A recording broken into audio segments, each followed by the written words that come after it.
Okay, hi everyone. I'm just doing a recap of what happened yesterday. So if you recall in my short video yesterday, which I did on my pre-market plan, I was actually having a bullish bias, meaning to say I expect price to actually go up.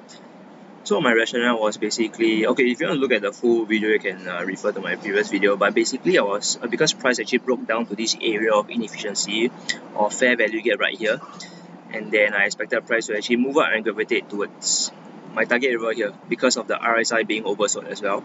So I expected this reversal to happen, and then my target area was actually this area of inefficiency over here, right? So if we look down into the 15-minute charts for more clarity, this was actually what I drew yesterday. So I said that for price to actually move up, usually price actually forms this double bottom or W-shaped pattern before it actually moves up. So this is a typical reversal pattern. Okay, so this was exactly what happened yesterday before the market opened. So if you zoom down to the 5-minute chart, okay, yep. So this was actually what happened yesterday. So I actually waited for around 10-15 minutes before the market opened for prices to stabilize first before I actually move in. So I actually entered around here, and then my stop loss was way below this here, right? And my take profit was this target area over here. Okay, so as you can see, my stop loss is smaller than my take profit, which is a very critical factor when you trade, right?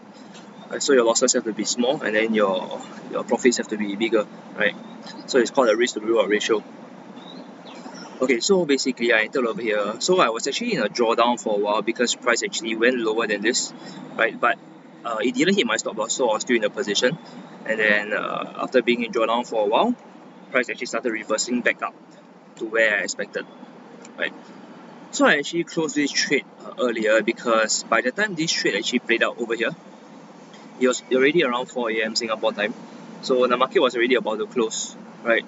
So as a day trader, I don't like to hold my positions overnight because when you hold your positions overnight, you're actually subjected to the mercy of overnight news and then any manipulations which you cannot control for your next day's P&L, right? So because this trade took quite some time to play out and it was already 4 AM, I don't like to hold my positions overnight, so I closed it out for partial profit, right?